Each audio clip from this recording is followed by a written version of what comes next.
And welcome to our special Valentine's Day edition of the Cthulhu-Kin and Friends political recap. My name is TrupsLP, and I'm here with the lovely Lord Moist, Omegon. Say hello, Omegon. Happy Valentine's Day, darling. Oh, thank you. Do you want to tell them what you said before the stream started? Oh, all right. So Meg informed me when I got home that the stream was immediately demonetized after he added my sources. But I said, okay. I in the tags put ISIS in there this morning. That was fine. It wasn't until I added Trups that we got demonetized. Yeah. So I said, all right, well, we got to go all out then. We got to play some fucking Kenny G, some Songbird, or like Barry White's Never Gonna Give You Up. I mean, we gotta go all out. We gotta pull out all the stops. We're demonetized anyway. Might as well have like a sexy stream, you know. And he was awkward about it, and he was like, "All right, Trups, you're talking about this shit, so here we are." Hang on, let me just unmute. Oh, hang on, I have to close the YouTube tab. Give me a second. I'll pop out the chat, put that over there so I can close that. Unmute site. This is the shit he wanted on. This is the shit he wants me to play. This, you fucking cringy fuck. Oh, dude, it's a classic. Oh dear fucking god. I am. Oh, what is he wearing? Oh, you know what? No, I don't know. We're stopping this shit. I don't know what he's wearing. I don't watch the fucking music video. It's just so cringe. It's so cringe. Who the fuck puts on a CD and thinks, I wonder what they're doing in the music video for this? No, you fucking listen to the music. This is one of those things where you've got the YouTube music video, the official music video for this for this stuff. Kenny G, yeah, Songbird, the song was. So that's now got the copyright claim. Good. Kenny G can get all of this shit. Jesus Christ. And hello, Arms Killer in the Stream.me chat. I can see you. Oh dear. Did you get the flowers, by the way? Oh yes, I did. Yes, she quite liked them. They're a dark purple, actually. Purple's a good color. Yeah. Sounds to me like he's gonna smash tonight, everyone. Press 1 in the chat for grats. Or F to doubt.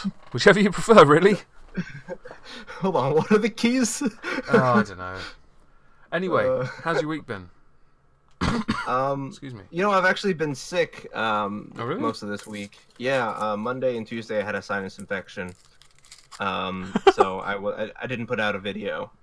Just yesterday I put one out, and you could hear it in my voice that I was still getting over the sickness.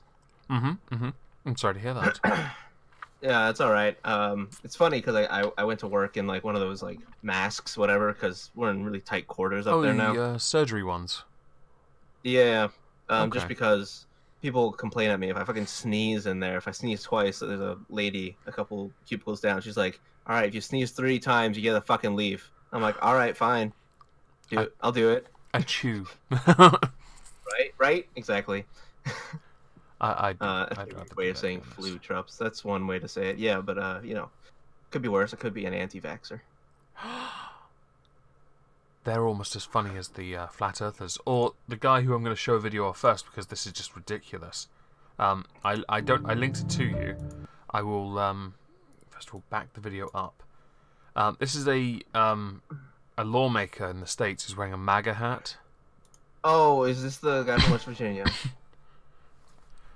It's not funny joking about sinus infections. Clever Socky, thank you for the £5 donation. I'm going to press play on I'm not going to play all of this, 'cause it's like 3 minutes. This wasn't intended to like feature, to be honest, but someone linked it to me on Twitter about an hour ago, and it just... This guy's insane.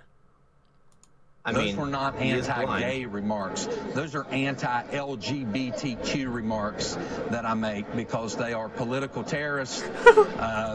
Gay people are political terrorists, everyone. I'll continue, because what he says about his kids... Oh, this is brilliant. They are probably the closest things to the Ku Klux Klan in the modern political era.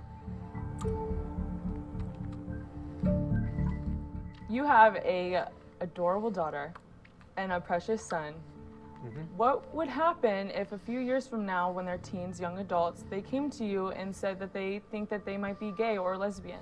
Well, I will address my daughter first, as I would take her for a pedicure, take her to get her nails done, and see if she could swim. If it was my son, I would probably take him hunting, I would take him fishing, and I'd see if he could swim. What do you mean you would see if they could swim? I just want to make sure they could swim. Oh, fucking hell. The guy's blind, for those in the chat who don't know. And this is wow. You know what's funny? He was elected. Oh my god, that's brilliant. I genuinely okay. I don't obviously I don't respect this guy in the slightest for his comments. That's pretty fucked. But wow. Yeah. Just wow. Yeah, I didn't actually know that he would drown his children. Or imply that he would. Well, yes, of course. I'll link it in the did chat get for those who elected want to as a see it. politician. He's not a complete psycho. Not yet, anyway. Yes. Yeah, so, I suppose. So, what do you want to start on first? Would you like me to talk about the domestic terrorist crap, or do you want to talk about something you have? You know, it's interesting that actually you brought it up because the video I had put out yesterday about Ilhan Omar actually referenced that in 2016 she had tried to give clemency to 9 Minnesota men who were convicted of trying to leave to go to Syria to fight for ISIS. Oh, really? And one guy literally had said, I wasn't going to go out there to hand out medical kits or anything. I literally wanted to fight for the Islamic State. I'm like, well, then, you're pretty much fucked.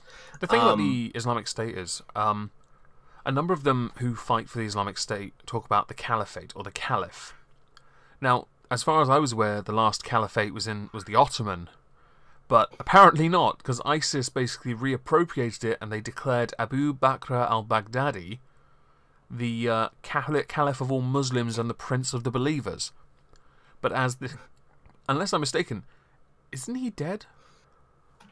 I don't know, but I literally thought you said, when you said Baghdadi, this is literally what I just thought. Baghdad. Shit. Oh dear, oh dear. But let me see here, because there is a. I'm going to quickly Google it. I thought he was dead, and that was why people had stopped. No, apparently he's still alive. So I don't know why some would say that the caliphate is over. If he's it's more of an idea. It's like, okay, so theoretically, right? If everyone knows Hitler's dead, but Nazism still exists. Yeah, I get it. He's not dead in this case, and obviously there are different caliphates because there was, depending on the Muslim tribe as well. It's one of those rather interesting little. It depends on which version of Islam you adhere to. Yeah, it's the one that Sunnis seem to be okay, to be honest. Yeah. I like the Sunnis actually, and believe it or not, like the Moors that ended up taking over Spain actually weren't that bad either. The ones who had taken over France were much more aggressive, but the Moors were actually quite chill in comparison. They allowed them to still have a lot of their personal freedoms, as opposed to many of the other conquering Muslim nations at the time, which basically subjugated all their people that they conquered. But anyway, to the person in the chat, yes, Saudi Arabia is recognized as a caliphate. I think it's Caliphate is like an orc war boss. Yeah, let's call it that. Saudi Arabia's caliphate is a LJ wa. man. Same. Is a wa. Or it's Sharifian. There you go. Let's go with that. The Sharif. Sharif, yeah. So yeah, there were these girls a few years ago, and what were their names? Fuck it. Names. I know them as well. Okay. Shamimi Begum Cadiz Sultana, lol, and Amira Abbas. go to Syria. They got on a plane at the age of 15 and 16, and they went from London.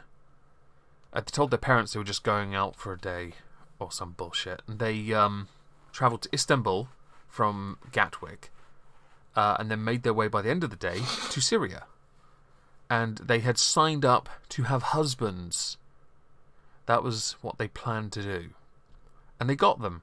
In the article we're going to be talking about in a moment, Shamimi Begum, I'll put a picture of on the screen actually.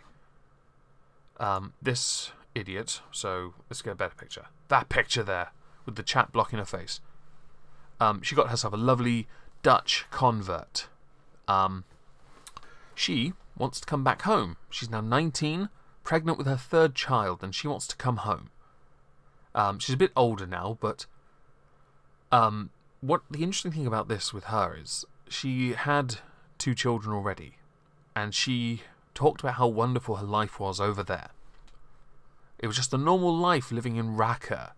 You know, the occasional explosion, and she did see a dead head a severed head in a bin, but it didn't faze her, because, they were against the Islamic State, and that was anti-Muslim, wasn't it? And she had 2 kids. One died at 1 year 9 months, I believe, and the other one at 1 year 3 months. Both, essentially, to malnutrition and other diseases that couldn't be treated because the Islamic State didn't have the resources to obtain the medical equipment and medicine needed. And that's because they were terrorists. She was aligned with a terrorist who was fighting for an idea that couldn't conform or couldn't work with the majority of the other Muslims who were like, yo niggers, what the fuck are you doing? Destroying all the good shit in the name of a god. This bimbo is now pregnant with her 3rd child. Now her husband has been captured by Syrian fighters. She now resides in a Syrian refugee camp. I would argue she shouldn't be there. She should be, because of her, well, I don't know, actually, you know what, I'll take that back. I don't know, because it hasn't been made public yet, whether she was involved in any of the terrorist stuff. She married a terrorist, but whether she partook in any of their activities, that's an investigated across, and the Foreign Office and security services are in the UK working on trying to ascertain whether or not she's a high risk, and whether they want her back in the first place based on a few factors. So her husband is currently under arrest and going to be charged with terrorist-related crime stuff. Chances are she probably did have a part to play in it, and yeah, I would argue she should be arrested and investigated in Syria, not in the United Kingdom. She is pregnant, though, as I said, with a 3rd child, and she wants to come back here because she wants to have her child here and raise her child in a nice, quiet area. This girl grew up in Bethlehem. Apparently, the 3rd strike was the last one that she fucking decided, you know what, that's, now we should probably do this the right way. Right. 2 died. I mean, the kid's not going to grow up with a father, and certainly won't have any siblings, because, they're dead because of malnourishment. I can't imagine that kid's going to grow up, and he's going to have, like, the most comfort and, oh, yes, I'm sorry, I don't actually know. Nor do I. Nor does she. The kid will totally grow up, well adjusted as a member of UK society, I'm sure. I will say this. As far as she goes, coming back to this country, I personally say no. But as far as the child goes, that's a tough one, because the kid he potentially could be born in Syria. Therefore, the child becomes a Syrian refugee. If the kid has a direct family link, which the kid will have, to her father in this country, then there is a distinct possibility that the government and the Foreign Office could in fact have the child brought back here, if they have reasonable belief that the child will be raised properly by the father, who was essentially lied to by her when she said to him that she was just going out with some friends. Next thing you know is 4 years have passed. She's had 3 kids. Well, she's going to have a 3rd kid. She's had 2. They're both dead from malnourishment and a lack of medical care. It is a tragedy. She does not regret what she's done. And she even admits she does not regret her decision to leave, to go to Raqqa, to go join ISIS, or be a part of that and have a pre-made husband set up for her. She does not regret that. I feel like I need to know, like, what the fuck her home life was about, because... She grew up in Bethnal Green. She grew up in I'll be honest, and I'm sure there are a few Brits in the chat who'll agree here, Bethnal Green isn't a bad place to grow up.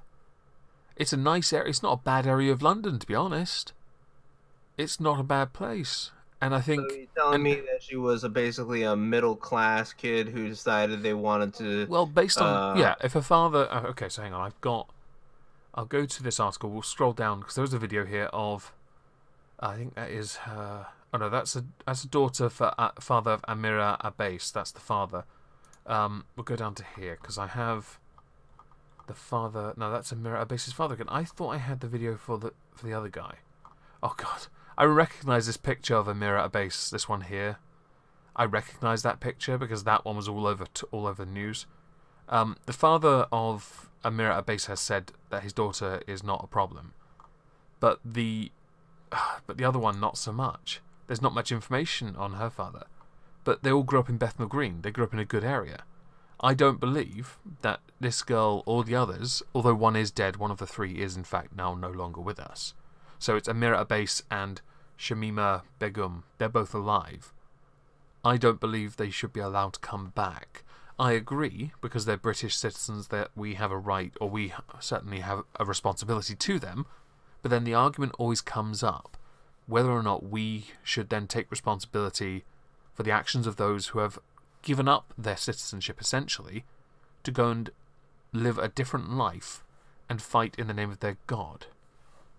So, I have a question. Ask away. Like, I don't know if the UK is different than the US, but for all intents and purposes, I'm going to use military terminology. When a soldier defects from the military, goes AWOL, and would invariably get dishonorably discharged and then, sought after as a insurgent or an enemy of the state. That person would then basically be taken to a high security prison as a war criminal. In this case, I saw Prospero had made the comment, and it was aid and comfort to the enemy. Now that is a phrase that is used in our Constitution when discussing treason.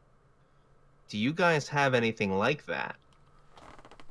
I honestly don't know, because I don't think, and the way that the lawyers that represent Amira Abbas and Shamima Begum are trying to frame this is that they are victims, because they were 15 and 16, so they weren't really adults. And so right, they're but arguing, they were still citizens of the country. But I think the argument that the lawyers are going to try and make is because of the youth, they weren't in a position to make informed decisions. They did some, but the part that obviously makes it a bit more, and yeah, I don't think we have treason laws. Dead and the Damned might have a point. I don't think we do either anymore. There is one possible treason-related thing I know about. I think it's when you make a threat against the Queen. But otherwise, I'm not too sure. But they're trying to make the girls the victims, but the girls did go to another country, and they signed up to have a husband. That's not even a joke. That is referenced in... Where the fuck do you sign up for that? Like jihadiwives.net? I assume Jihadi Bride, yes.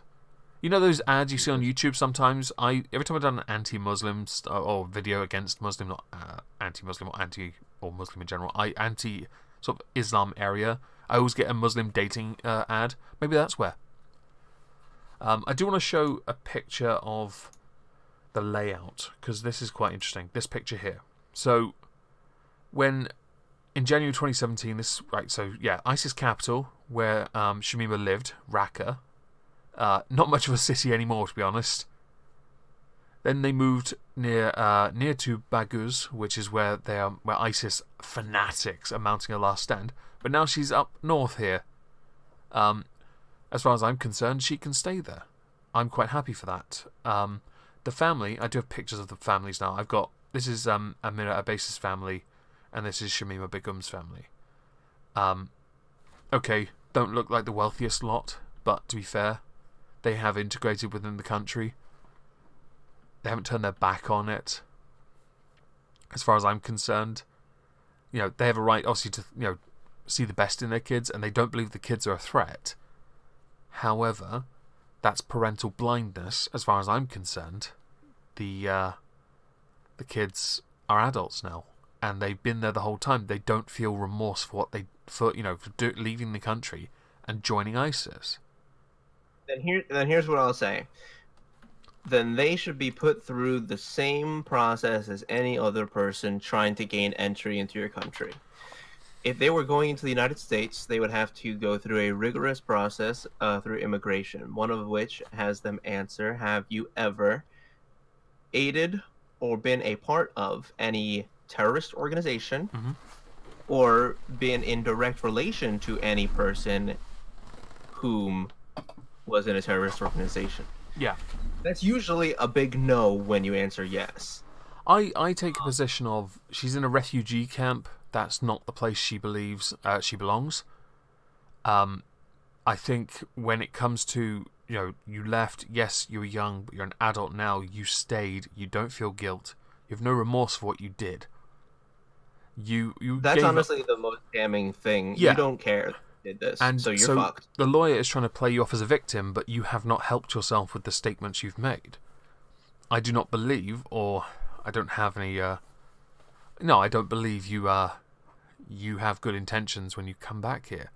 Because you still believe in the very poisonous thing. You'd have to go through you'd have to go through a very rigorous de-radicalization program. We have them, and you would have to go through it.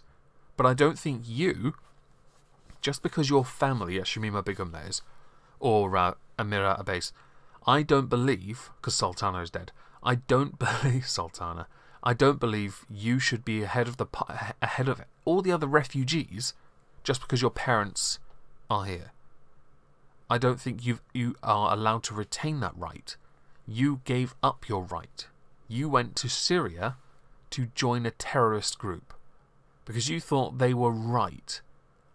Your family aren't the same Muslims, and yet they still blindly in the sense of clan, and yet they still blindly believe that the best in you. As far as I'm concerned, you are not British. Your kid, because I'm more than happy to accept the kid could come here if the kid is raised by the family, but you belong in a prison. And the only thing I worry about with the kid is that, God forbid, the kid grows up having a resentment for the UK having turned down his mother's return. Yeah. There is a I would video, hate to see a homegrown terrorist. There is a video further down on the BBC site. It's a minute long, and they basically asked people in Bethnal Green whether the teenager should be allowed back in the UK. And so people of Bethnal Green, I'm going to let them say what I'm going to let them. I haven't watched this, so I don't know what they say. Hopefully you can hear it though. So looking at the position that she's been put in at the moment, I think realising probably that it's not safe for her, and again for the child. If she wants to come back, she should be allowed to come back. I think we all make choices. We all can sometimes make bad choices as well in life, but that's my opinion. I think she should be allowed to come back. I feel sympathy for her situation, but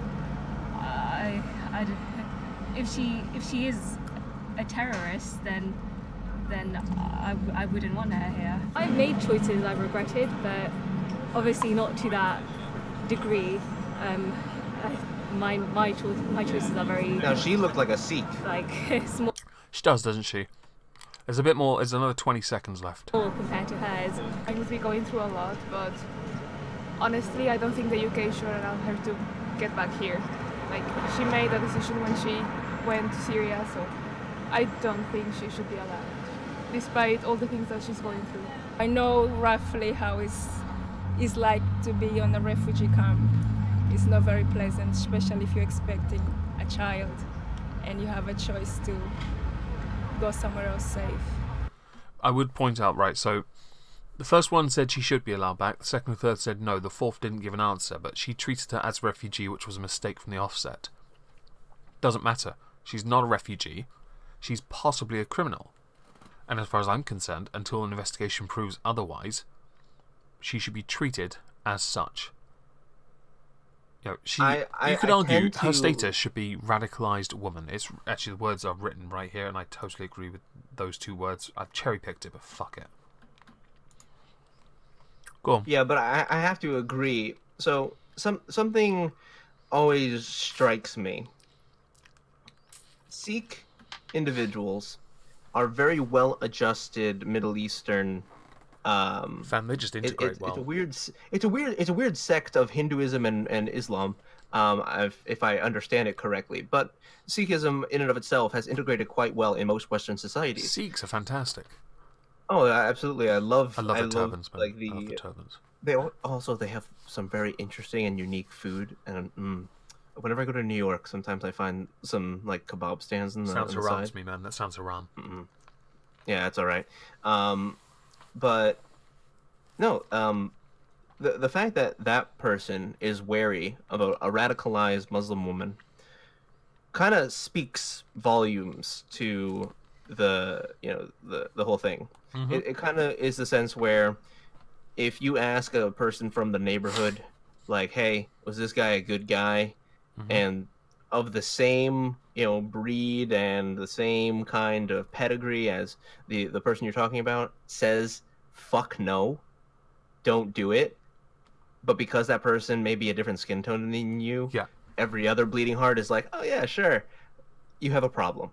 Yeah, you're not actually listening. You want to imagine this magical, world where everything works out, but it's not that way. There is an inherent issue with regards to her citizenship, and that is that under international law, you cannot render someone stateless unless she became a naturalized Syrian citizen. She will be British in perpetuity, but that does not mean she will ever be allowed to return quickly, because if she's tried for any offences, which is why the Foreign Office and security services are investigating her, she will be tried as an adult in Syria. Damn well should be. And if she's tried, if the Syrian don't try her, she could be brought back here, but she would still be tried. I don't agree with her being brought back here, though. I consider her a terrorist. Or I consider her that until proven otherwise. Oh, and Prospero's destroying you in the chat, by the way. But, I literally don't know. I literally don't know. That's right, Prospero, get him. Wasn't Sikhism originally, a different sect of Islam and then changed over time when they had a changing of the... It wasn't a caliphate back then, but it was a leadership thing. Yeah. The interesting thing about the father, Abbas Hussein, of Emira, he was outside the U.S. Embassy in 2012, flag burning. While he has adjusted to this country, he still gets involved in that shit. And I remember that kind of crap that still goes on. People flag burning outside embassies cause reasons. And he's the one saying his daughter's fine. Claiming that, and I'll quote him, "They were manipulated by evil people and they should be brought home and helped, not punished. They pose no threat." Right. I'm just going to put up a picture because this is the man in question. I'm just going to zoom out a little. And there. Look at him. He's so well adjusted, contributing to burning out America. What is that flag behind him? That black flag with that writing on it. It looks so familiar. It's a meme jihad flag. It looks so... It's the meme Jihad Now flag. I have that flag. Defend the honour of the Prophet Muhammad. Gotta protect Momo, everyone. Well adjusted.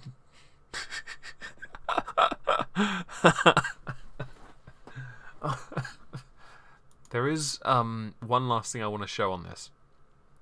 And while I'm not a fan of this person too much, but the video is quite funny, so I'm going to let her speak a little. I thought I'd take a couple minutes to bring you latest from Madhouse Central, that is the United Kingdom, and today's headline is "Bring Me Home." A bride of ISIS, a jihadi bride, a schoolgirl actually, she left the UK aged 15 with 3 of her mates. She's now 19, and it turns out Oh. Being a jihadi bride isn't quite the lark that she thought it was going to be. She's had 2 kids already, they're dead. She's now preggers with her 3rd kid and would like to come home to the UK so the taxpayers here can look after her and treat her in the style to which she's become unaccustomed. But I have a few words for you, Shamina Begum. Lovely British name. This isn't your home anymore, sweetie. When you left to join the enemy, you gave up your right to call this place your home, and I don't care what dreary humanitarian refugee specialist is saying on Radio 4 that you have every legal right to return. No, you don't. We don't want you here. Secondly, to all the journos who are talking about the fact you fled the UK, you didn't flee anything. You toddled off through an airport because you thought it would be glamorous to go and join fighters in Syria and shout Allahu Akbar a little bit. No, no glamour, no coming home, no, you didn't flee. And finally, you think you have a right to return? You have no right to return. You gave that up when you left. And good British families gave up their sons and daughters to fight against ISIS, to try and stop the terror that we now face on our streets on a daily basis. They gave up their sons and daughters to defend this country, and you spat in their face. So no, you won't be coming home, and meanwhile a great deal of us are looking for some shits to give. I have to give it to her. That was funny. And thank you, Our Cat's Gay. Make returning jihadis live in Brussels. You still there, Trups? Yeah, I am. I was reading Prospero's comment and doing my own research. Yes, indeed, Sikhism is Hindu descent, and a lot of its animosity towards Islam actually came in the 16th and 17th century when the Mughal, M-U-G-H-A-L, empire started ruling the Eurasian steppe. Fan-fucking-tastic. I'm done with that story, by the way. Did you want to talk about something you have? Yeah, sure. Let's, oh god, I don't even... Let's talk about the 2-year conspiracy. Plenty. Which one? The 2-year investigation into the conspiracy. Yes. I need an Illuminati thing. Hang on, I'm just going to go and get one. You talk. Okie dokie. I'm trying to find the article. Which one was it? Yeah. So, from NBC News, the Senate has uncovered no direct evidence of conspiracy between Trump campaign and Russia. What's that skeptic line that we all use all the time? I honestly can't remember. Imagine my shock. Imagine my fucking shock. And it says here, a Democratic aide said, "We were never going to find a contract signed in blood saying, 'Hey, Vlad, we're going to collude.'" Well, yeah, no shit, dude. That's what a whole investigation is about. There you go. You get your Illuminati right in the middle for the rest of the video. Oh, where? Hold on. I got to take a look at this shit. I can make it a bit bigger if I need to. Yes, I'll make it please. bigger. I love it. There we go. I'll make it bigger. There we go. Let's make it bigger. Yes, beautiful. There you go, everyone. The Illuminati has joined us. Carry on. I'll put the article on the screen now so everyone can see it. Yeah, so the first paragraph says, after 2 years and 200 interviews, the Senate Intelligence Committee is approaching the end of its investigation into 2016, having uncovered no direct evidence of a conspiracy between Trump campaign and Russia, according to both Democrats and Republicans. Mm-hmm. Well, fuck me. I would never have guessed that it would have taken 2 years for you guys to prove a negative. I think they were always going to be hard-pressed to find any kind of, like, blood oath. Something definitive, some audio of Vlad the Impaler having a word with Big Daddy Trump. It's just not. It's not something. It's just not something you're going to get. And I think that's. I don't know how they managed to prolong this. It's costly. Who the fuck signed off on this? In 2016? Yeah, I want to know which bellend signed off on this money for this investigation, because it must have cost them millions to find nothing. At the time, they would say that it was commissioned by, I guess it would be the Senate Intelligence Committee, and also then Robert Mueller. and the FBI person at the time. What the fuck? Jim Comey. Comey. Yeah, Comey. Yeah, just Comey. So that is likely where it started. But I mean, there was a lot of shit going on. Very, anti-Trump, like rhetoric and feelings from the establishment. The man, if you will. For even before he got elected, that was the whole Peter Strzok situation where they found that he was texting his mistress information about, Trump will never get elected. Yeah. Oh my God, they fucking did. The whole world's fucking retarded. There was a earlier before, because sometimes when I'm working out, I put on a random stream. And shit, that's the fucking asshole. Right. And I put on this random stream, and I was working out. I was on the exercise bike, so I just needed some noise, just to take my mind off anything. And I was listening. It was the stream where Monday Matt's career ended. And during the stream, Metka, and this is relevant, he mentioned what are Matt's views on Trump. And he said, I don't believe Trump was involved in anything, but I wouldn't find it hard to believe that there was something going on, but like a backdoor deal that no one knows anything about. And that's the opinion a lot of people had. I personally thought there may have been something going on, but you're going to be hard-pressed to find the proof. And we're now going to a conclusion here, and there's fuck all proof. And I thought last year, when was it Mueller was going off on one saying he had something, and people asked him to give us shit, and he gave us nothing. Yeah, that's just still going on too. Come on, you've had 2 years. What do you want? Do you need 6 more? And then when he's out of office, be like, oh, hang on. Well, he's not in office anymore, so I don't need to tell you anything. I didn't do anything. I'll retire now. You know what's funny? Okay, so today the Senate confirmed our new Attorney General, William Barr. Okay. William Barr used to be an Attorney General in the late 90s under... Was it Clinton? Yes, it was Clinton. It was Clinton. Clinton and him did not agree, but they were cordial. They were professional with one another. William Barr is strictly professional. Based on his testimony in the Senate, he does everything by the book, by the numbers, which is exactly what I want for a fucking lawyer. Okay, and the Senate Intelligence Committee and the committee that was approving him grilled him, asked him, okay, when Robert Mueller's report comes out, what are you going to do? Are you going to give us the full thing? He goes, well, I'm going to get the full thing, and then I'm going to take out any non-pertinent information or redact any confidential information, and then that will be released to the public. And then you guys will get another version which may or may not have any redactions as per protocol. And the Senate was like, you can't do that. There's a fucking Democrat right now who's already planning ahead of time that regardless of what William Barr shows the Senate, he is hiring 2 additional lawyers to delve into Mueller's findings regardless of... Hang on. Doesn't client confidentiality feature in this? Because that was something featured by our Attorney General when it came to Brexit and legal advice he gave the government. Client confidentiality was important, so redacting seemed to be correct. It's sometimes client related. It's more like protecting the well-being or the potential endangerment of involved parties.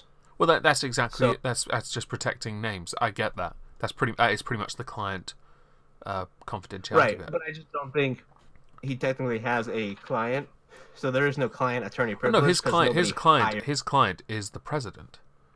Or technically, it's the United States. Yeah. Because the Attorney General. So it is that. That is his client. That's yeah, it. That's fair. He's a lawyer. That's how it has to work. I don't know.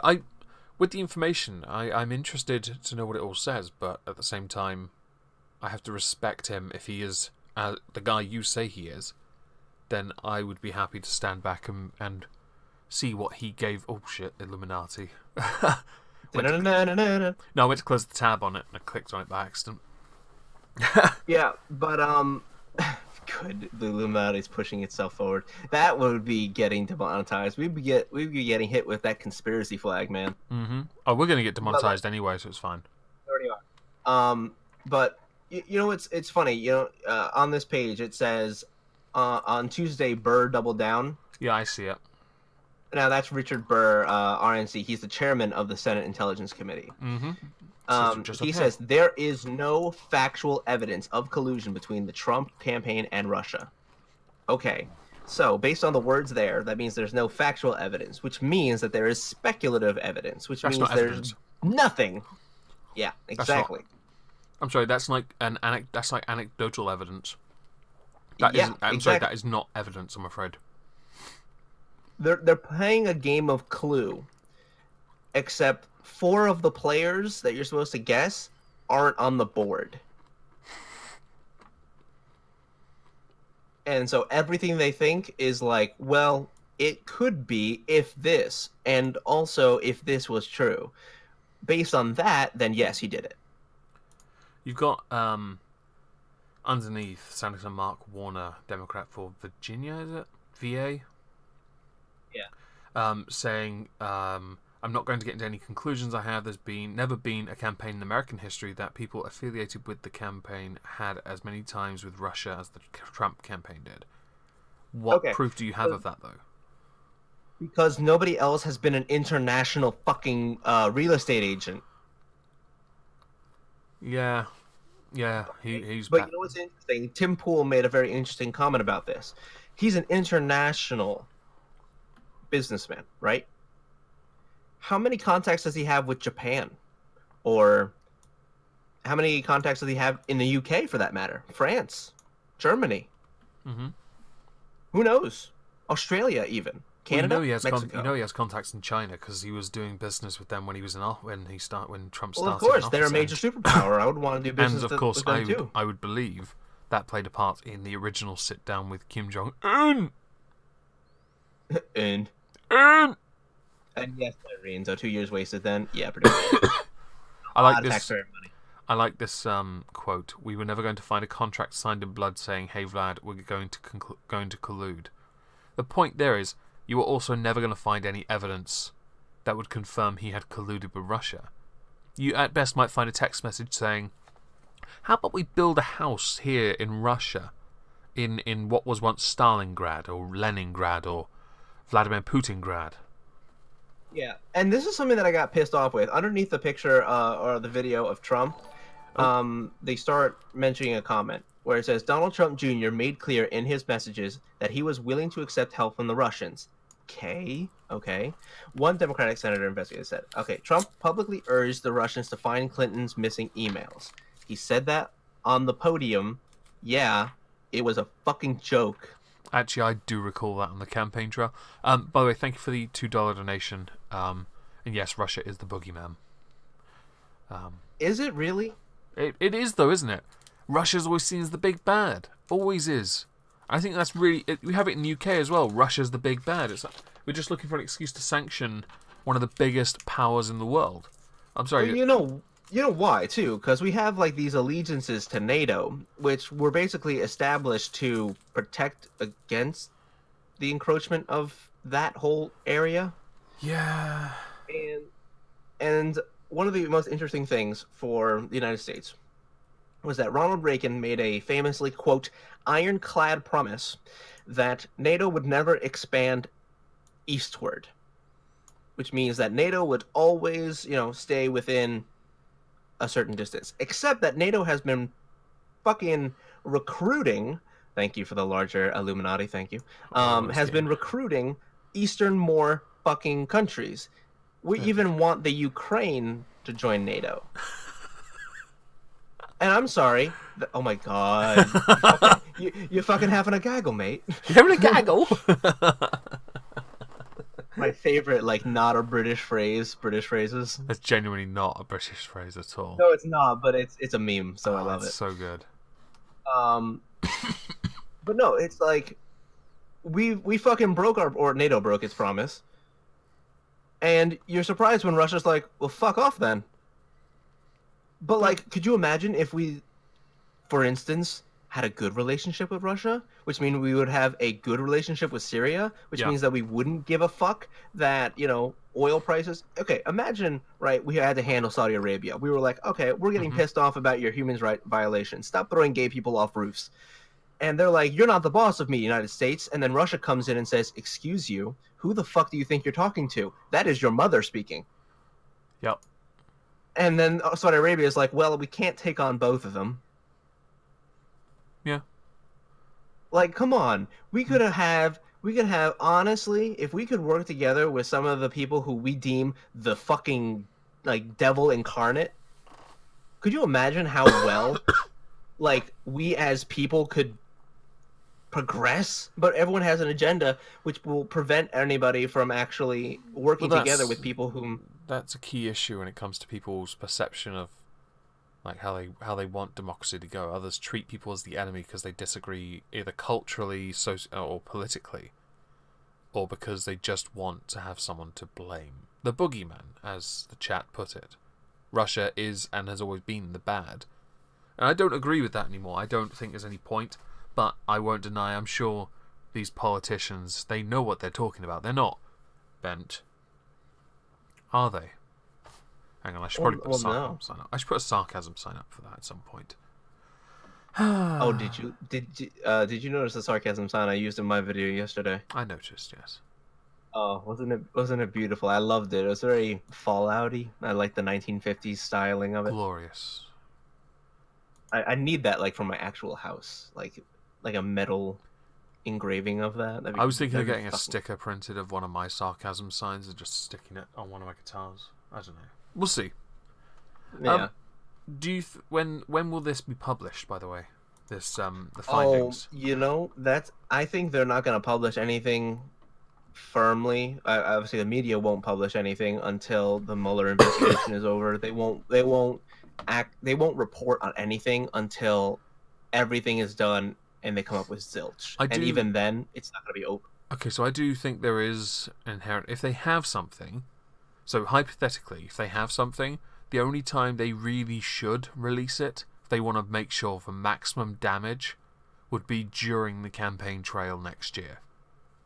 If they have something. If they don't have anything, then they're going to have to sweep this under the carpet and hope Trump doesn't notice it. Yo, we should make fucking sarcasm shirts. We should. You should do that. Get on it. Alright. You get on it and I'll link it. Alright. I'll work on it. We're done with that. Right, so I'm going to talk about Brexit, because something happened today in Parliament. I could have streamed about this on its own. There were a number of amendments and proposals that were voted on today in Parliament. There were 4 in total. One of them, though, was, well, nullified, to be honest. Those that were not selected were included by the Father of the House, Kenneth Clarke, which his was to allow MPs to vote on different options. There were like 50 ranking preferences for different scenarios, and then based on how many voted for them, those would be the ones that were considered good. Angus Brendan McNeill of this MP wanted to revoke Article 50. Sarah Wollaston of the Tories wanted indicative votes. Excuse me. Where she, which would then, it would be various Brexit options, including the premises deal, no deal, renegotiation of the backstop, a Canada-style deal, Norway-style, membership of the EEA, European, oh, fuck it, I can't remember what it's called, and a second referendum. If none command the majority of the MPs, May would have to call for a second referendum. Plaid Cymru wanted a second referendum. Labour MP Geraint Davis wanted close alignment, so basically be absolutely in sync with the EU. Liberal Democrats wanted to allow for a second referendum, and Labour MP Roger Godstiff wanted a 3-option referendum, which would be what was it? It would be a vote on Theresa May's deal, no deal, or staying in the EU. Right? These are not legally binding. I don't need that Illuminati there anymore. We're done with that. The ones that came through today, and I'm going to go in reverse order, were a pro-EU MP's amendment to reveal the secret no-deal papers This was tabled by Anna Soubry and Labour's Chuka Umunna, where they were calling for the publication of the most recent official briefing documents relating to business and trade on the implications of a no-deal Brexit presented to Cabinet. Essentially, scare the people by saying, look, it says re. That was not, though, voted on. I noticed that because it actually brought forward the main vote for the main motion. Excuse me. The SNP front bench tabled a motion to extend Article 50. Now, thankfully, it's not what it sounds like. The SNP Ian Blackford, he tabled the motion amendment that would require the government to negotiate an extension of at least 3 months. So it's not extend Article 50, it's negotiate an extension. That doesn't mean, though, that it would actually happen even if it was legally binding, because the EU still don't have to and they won't anyway. We know this. Jeremy Corbyn tabled an amendment to force the government to offer a meaningful vote by the end of February. If there is no deal, then the government has to make a statement on what the next steps will be, which would be the following. Let me just prep myself. No deal. I hope I said that clearly for you. I don't want to have to repeat myself. I heard it pretty well. Fantastic. But all I could think of was Super Smash Bros. No contest. No contest. No contest. The final motion was the government's one. This is a neutral motion that asks MPs to welcome Mrs May's statement. Set out progress in Brexit talks, noting that talks on the Irish backstop are ongoing. To support that the government... They support Theresa May's statement. Okay. Well, interestingly... let's go through the list. Here we go. Theresa May lost in the Commons on her approach to Brexit by, 303 votes to 258. She lost by, 47? I don't know, 40-something. 42, 45, sorry. Yes. She lost by 45 votes because a lot of backbenchers or Brexiteer rebels abstained. I believe Corbyn also lost. His thing absolutely got destroyed. Where is it? I have it written down. He lost. I've got it written down. It doesn't matter. He lost as well. Extension Article 50 was voted down, and the secret papers stuff, it didn't go anywhere. But Stop the Government Running Down the Clock was voted against as well. So Corbyn... Theresa May wasn't here as well. I want to add this. She wasn't there, and many posited earlier today that the reason why was because she knew she'd lose, and that's why she wasn't there. But she didn't have to be there, because these aren't legally binding at all. These are just the Parliament airing its opinion, and so this makes Corbyn look weak, because the Stop Running Down the Clock amendment was voted against. The SNP's amendment to extend Article 50 or negotiate it of at least 3 months was voted against. There was calls that Theresa May would try and extend Article 50 anyway, so I thought maybe it might win. We will talk about that in a minute, Serene. I promise. But yeah, Theresa May lost because she wanted to have them welcome Theresa May's statement, because then she could then go to the EU and say she has the backing of Parliament. But because they voted against it, they've made her look even more pathetic. And that's banter, really, isn't it? I personally find it to be quite amusing, because they've all lost. Really, SNP lost, Labour lost, and the Conservatives lost. All the major parties lost in Parliament today. They all lost, and will all undoubtedly claim their voices haven't been heard, even though they've been voted against. You know what's interesting about it, though, right? All the major political parties lost against one another. Mm-hmm. Have you ever considered that just politics is just this giant dick measuring contest where no one wins because everyone has a tiny pecker?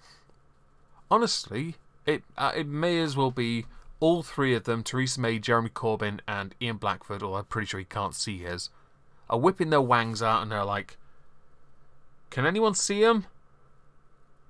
Can you see my wang? Can you see it?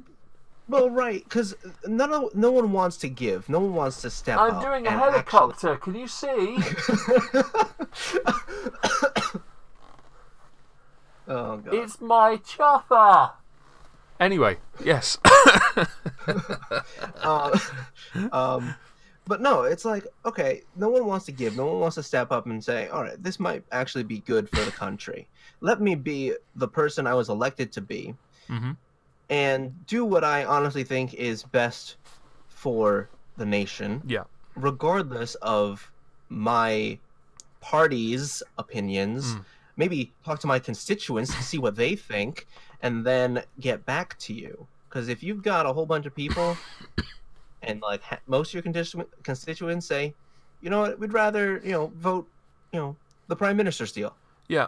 Well, cool. At this point, I'm going to do that. It's just party politics now. Voting, going in. Okay, I will agree. Theresa May's deal is shit, but they haven't agreed to. They don't really talk about stuff. They don't negotiate over it. They just argue about it, and I think a lot of them just vote against because it's the government. And to address Prospero, I reckon Dennis Skinner has the biggest dick in that room. Not because gravity and age are on his side, just because reasons. Seriously, the guy will willingly get suspended to call you a cunt. Or a tosspot. I'd like to see him do that, actually. That'd be funny. On his last day, he just stands up and goes, oh, this place is shit. Pulls down his trousers, whips out his dick, and is like, can anyone beat that? Oh, and thank you for the $2 donation. Theresa May's wang has a scales. Has scales? Oh, well, of course, she is reptilian. Who's your equivalent? Oh, Sorry? I was going to say, is she fucking related to Zuckerberg? Maybe. Who is our nearest to in Britain to Alexandra Ocasio-Cortez? To cement this, I'm going to put this on the screen because I had this up earlier. Why are you so afraid of our socialist economy? Trump's reply, because Americans want to walk their dogs, not eat them. Although I will say in this picture, his hair is looking very thin. I mean, yeah. Yeah. But hey, you know what? He didn't get his head shaven in the billionaire battle. True.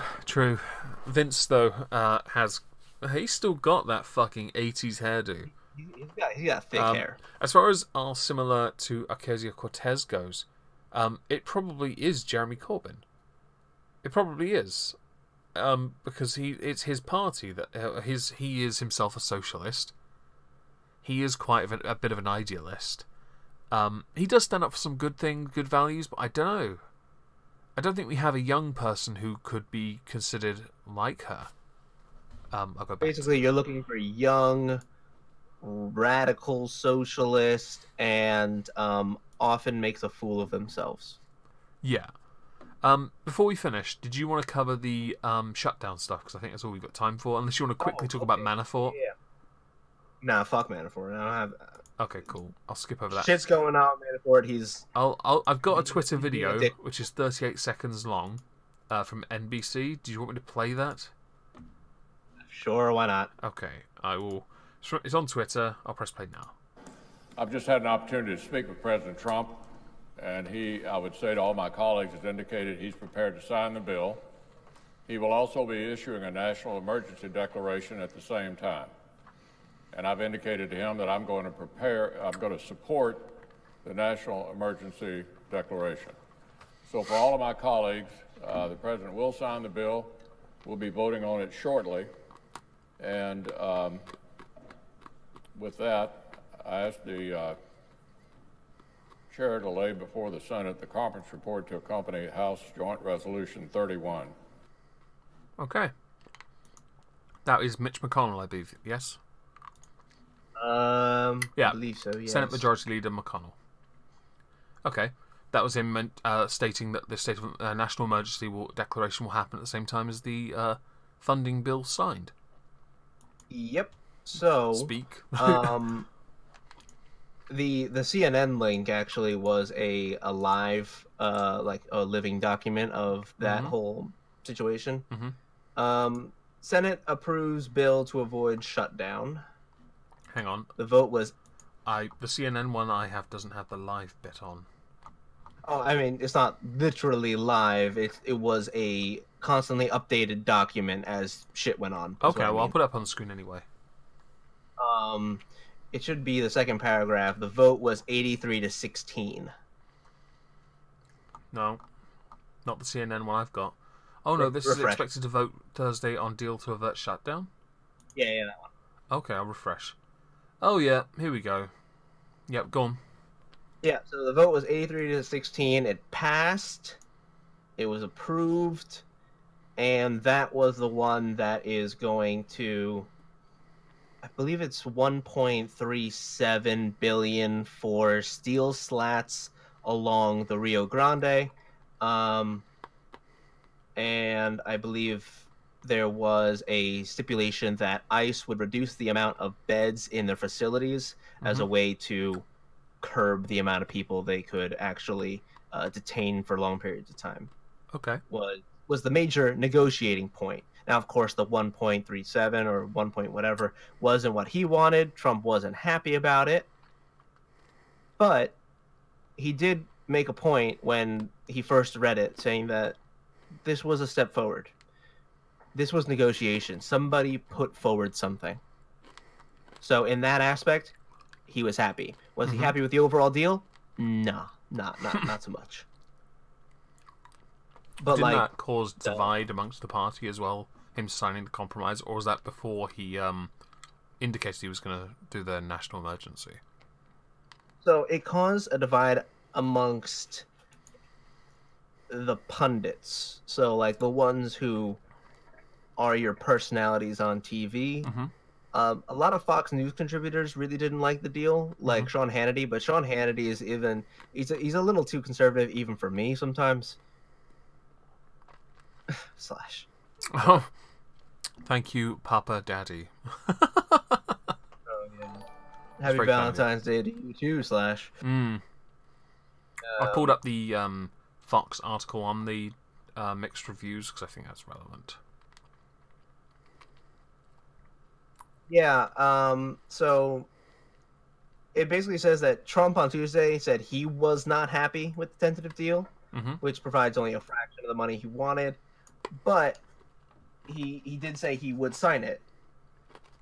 So it avoids a government shutdown, which at least, Mitch McConnell says a little while down, he says a pretty good deal. Considering the circumstances where we just broke a record for the longest government shutdown in U.S. history, it's a pretty good deal in comparison. We didn't do that again. I'm trying to pick this blonde's nose. Oh, fucking... What's her face? I don't know what her name is. She probably is a bigger dick than most MPs anyway. Actually, no. I don't know who the fuck that is. Don't know. Doesn't matter. Yeah, don't care. Ann Coulter. I'll call her by her new name. Slagathor. Oh, okay. Slagathor. I thought, no, Slagathor is actually Nancy Pelosi. Oh, is it? Yeah. Okay, I just ripped that from Scrubs. My bad. That's Skeletor. My apologies. Stop fingering that journalist. No, I'm going to use this hand and I'm going to exert my male privilege. Hang on. Tommy Lauren, thank you. I'm going to imply... That's right. Imply a blowjob. Don't mind me. Oh, you misogynist pig, you. Can Cthulhu be pig? No. Are you haram, though? Do you keep teacup pigs, though? Because they're cute. Yes. But yeah, some people were like, no, this is bullshit, this isn't enough, Trump caved. No, this is how negotiations worked. You know how, like, he was elected to be, like, the president and you get ratings for, like, speaking? Yeah, that's the difference right there. That's the difference. Loads of talk about funerals in this. I don't care about the funerals. I do apologize. Oh, it's because a couple politicians did pass away. I saw one retired, passed away a few years later, but obviously now passed away, and the other one passed away. Yeah, they like to at least make the respect, pay the respect. Okay. I feel like it's oddly placed, but I'm going to switch back to us, and for the sake of it, since we're talking about America, I'm going to put this back. Da-da-da-da-da. Illuminati confirmed. But yeah, with the whole national emergency thing, he just wants to take funds from places that aren't using them and fucking just use it for the wall. I mean, I don't care. Like, no, me either. Look, man, if we've got, I don't even know anymore, man. Because the shit has gone on for such a long time. I understand why he's doing it. It's because he made a campaign promise, and if he doesn't follow through, then the people who elected him won't elect him back because he failed on his promise. But it's feeling remarkably like the Obamacare situation, where at the tail end of a term, somebody is trying to push forward a deal or push forward a policy, push forward a thing, without, you know, pushing forward the rest of the stuff. Now, let me be honest. The fact that everybody fights everybody all the time really kind of stifles one's ability to get shit done. But I'll take the minor win with saying that Democrats and Republicans learned how to negotiate. They had a, you know, where's the fucking Skyrim speech skill up one? Mm-hmm. So, you know what? I'm all right. I'm all right with that. The national emergency thing is, we'll see how that goes. I don't know how it's gonna go, but we'll see. Okay. But yeah, that's about it though. That's in my mind. Yeah, I think we're done tonight. Actually, we've covered all but the Manafort thing. But quite frankly, I don't really care. If Judge thinks he lies, he lied. Fuck it. He lied. Yeah. Okay. Is there anything you'd like to shill before we finish? Well, tomorrow I'm actually going to be doing a game stream over on my channel. I'm going to be doing the original Legend of Zelda: Ocarina of Time in honor of an aunt of mine who had recently passed away. Oh. So, yeah, I'm going to do that. I won't get monetized for shit with those videos. But that's it's really not the purpose of it. It's really just for me, and I couldn't really give a shit if I got monetized about it or not. Okay. But I'm going to be doing that. If anybody would like to join me, then link to his channel below, of course. I am going to be working tonight on not a part 3 to Amberlynn Reed, but she has hidden me on her channel, and I think it's only right I give Senpai all the attention she deserves tonight. So hopefully tonight I'll have it all recorded. Ew. It's not going to be... Thank God. So go on. I said, thank God you're Cthulhu-Kin. You're going to drown if you give her attention. I'm not going to... It's not going to be designed like the videos I'd done before on her, because they took months to make, okay? Instead, I'm going to just simply talk, and I'm going to mock the living shit out of her. I have no intention of treating it like I had done in the past, you know, i.e. as a good skeptic clone. The intention is to be the biggest cunt I could possibly be. Look forward to that. It'll be up tomorrow. So thank you all for joining us. Say goodnight, Trups. Good night, Trups.